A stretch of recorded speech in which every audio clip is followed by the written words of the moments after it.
Nyuma yuko kuri uyu wa gatatu hatangijwe ikigo cy'imari cya BPR Bank cyabyawe no guhuza banki ya KCB Bank Rwanda na Banque Populaire du Rwanda nkuko tubikurikira mu nkuru twategurira na Ruziga Emmanuel Masantura.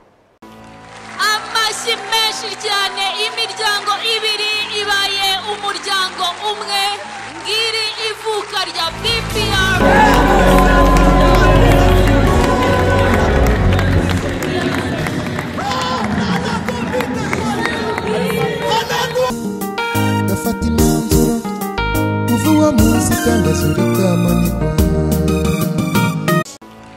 Amashyi menshi cyane, imiryango ibiri ibaye umuryango umwe, ngiri ivuka rya BPR.